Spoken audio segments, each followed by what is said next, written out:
Bonjour à tous et bienvenue sur ma chaîne Vali, raconte-moi une histoire. Nous allons poursuivre avec les contes de la Bécasse de Maupassant. Un coq chanta. Très belle écoute à tous. Madame Berthe d'Avancelles avait jusque-là repoussé toutes les supplications de son admirateur désespéré, le baron Joseph de Croissard. Pendant l'hiver à Paris, il l'avait ardemment poursuivie, et il donnait pour elle maintenant des fêtes et des chasses en son château normand de Carville. Le mari, monsieur d'Avancelles, ne voyait rien, ne savait rien comme toujours. Il vivait, disait-on, séparé de sa femme pour cause de faiblesse physique que madame ne lui pardonnait point. C'était un gros petit homme, chauve, court de bras, de jambes, de cou, de nez, de tout. Madame d'Avancelles était au contraire une grande jeune femme brune et déterminée, qui riait d'un rire sonore au nez de son maître, qui l'appelait publiquement Madame Popote, et regardait d'un certain air engageant et tendre les larges épaules et l'encolure robuste et les longues moustaches blondes de son soupirant attitré, le baron Joseph de Croissard. Elle n'avait encore rien accordé cependant. Le baron se ruinait pour elle. C'était sans cesse des fêtes, des chasses, des plaisirs nouveaux auxquels il invitait la noblesse des châteaux environnants. Tout le jour, les chiens courants hurlaient par les bois à la suite du renard et du sanglier, et chaque soir d'éblouissants feux d'artifice allaient mêler aux étoiles leur panache de feu, tandis que les fenêtres illuminées du salon jetaient sur les vastes pelouses des traînées de lumière où passaient des ombres. C'était l'automne, la saison rousse. Les feuilles voltigeaient sur les gazons comme des volées d'oiseaux. On sentait traîner dans l'air des odeurs de terre humide, de terre dévêtue, comme on sent une odeur de chair nue quand tombe après le bal la robe d'une femme. Un soir, dans une fête, au dernier printemps, Madame d'Avancelles avait répondu à Monsieur de Croissard qui la harcelait de ses prières. « Si je dois tomber, mon ami, ce ne sera pas avant la chute des feuilles. J'ai trop de choses à faire cet été pour avoir le temps. » Il s'était souvenu de cette parole rieuse et hardie, et chaque jour, il insistait davantage, chaque jour il avançait ses approches. Il gagnait un pas dans le cœur de la belle audacieuse qui ne résistait plus, semblait-il, que pour la forme. Une grande chasse allait avoir lieu, et la veille, Madame Berthe avait dit, en riant au baron, « Baron, si vous tuez la bête, j'aurai quelque chose pour vous. » Dès l'aurore, il fut debout pour reconnaître où le solitaire s'était baugé. Il accompagna ses piqueurs, disposa les relais, organisa tout lui-même pour préparer son triomphe. Et quand les cors sonnèrent le départ, il apparut dans un étroit vêtement de chasse rouge et or, les reins serrés, le buste large, l'œil radieux, frais et fort comme s'il venait de sortir du lit. Les chasseurs partirent. Le sanglier débusqué fila, suivi des chiens hurleurs, à travers des broussailles, et les chevaux se mirent à galoper, emportant par les étroits sentiers des bois les Amazones et les cavaliers, tandis que sur les chemins amollis roulaient sans bruit les voitures qui accompagnaient de loin la chasse. Madame d'Avancelles, par malice, retint le baron près d'elle, s'attardant au pas dans une grande avenue interminablement droite et longue et sur laquelle 4 rangs de chênes se repliaient comme une voûte.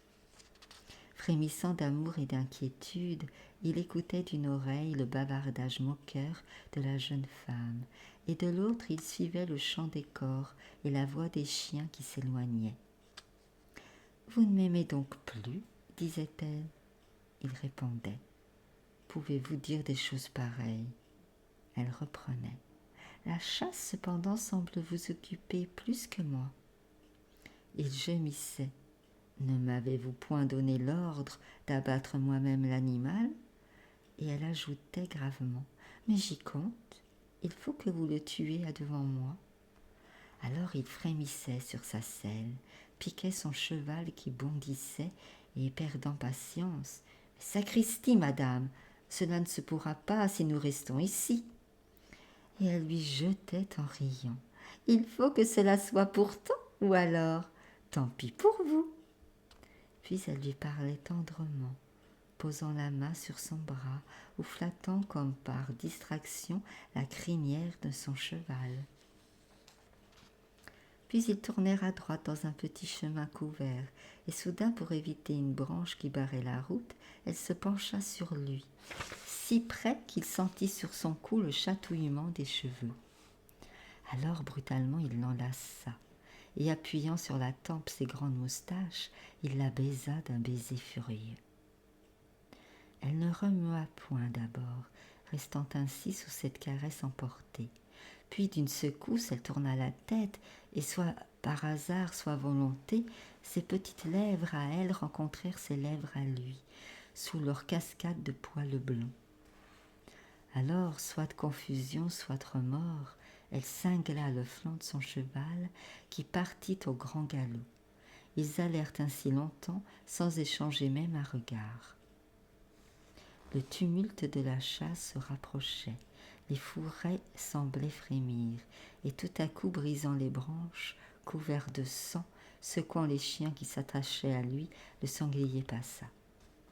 Alors le baron, poussant un rire de triomphe, cria « Qui m'aime me suive !» Et il disparut dans les taillis comme si la forêt l'eût englouti.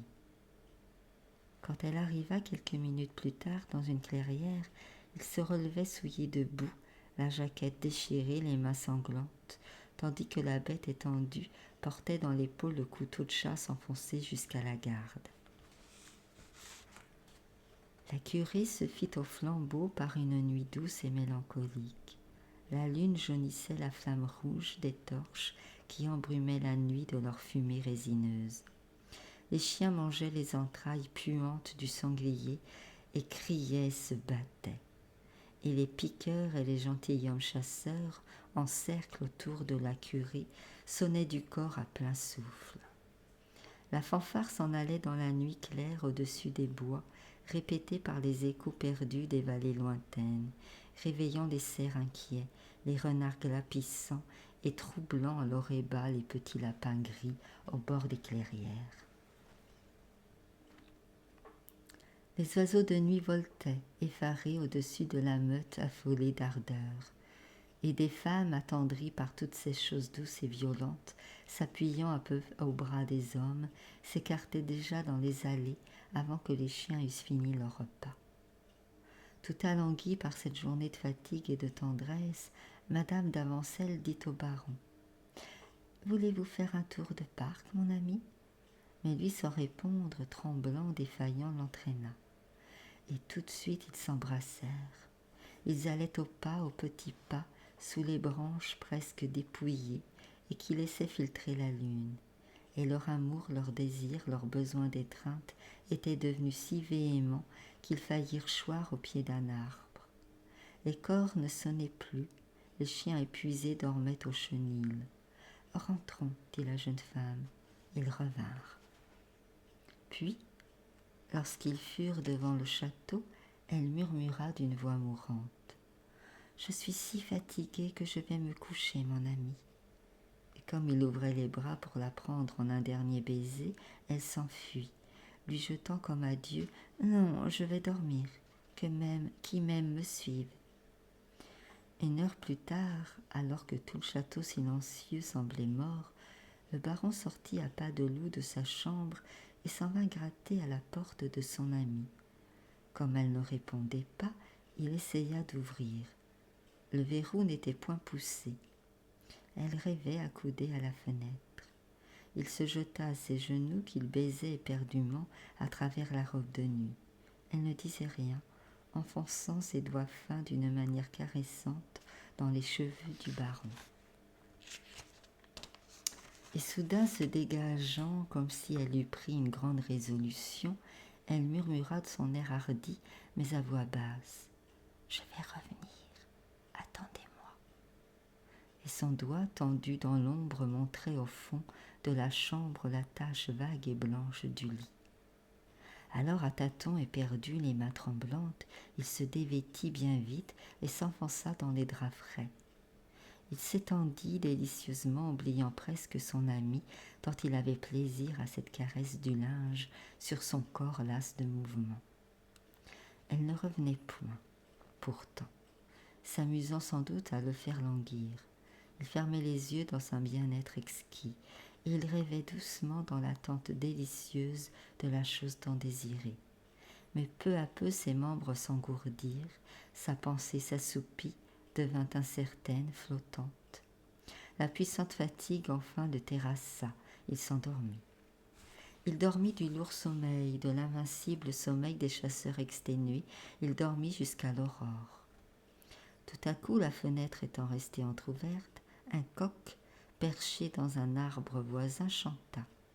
Alors, brusquement, surpris par ce cri sonore, le baron ouvrit les yeux. Sentant contre lui un corps de femme, se trouvant en un lit qu'il ne reconnaissait pas, surpris et ne se souvenant plus de rien, il balbutia dans l'effarement du réveil. « Quoi? Où suis-je? Qu'y a-t-il » Alors elle, qui n'avait point dormi, regardant cet homme dépeigné, aux yeux rouges, à la lèvre épaisse, répondit du ton hautain dont elle parlait à son mari. « Ce n'est rien, c'est un coq qui chante. Rendormez-vous, monsieur, cela ne vous regarde pas. » Voilà, j'espère que cela vous a plu. Si c'est le cas, je vous remercie de liker, partager, commenter et de vous abonner. Moi, je vous dis à très bientôt.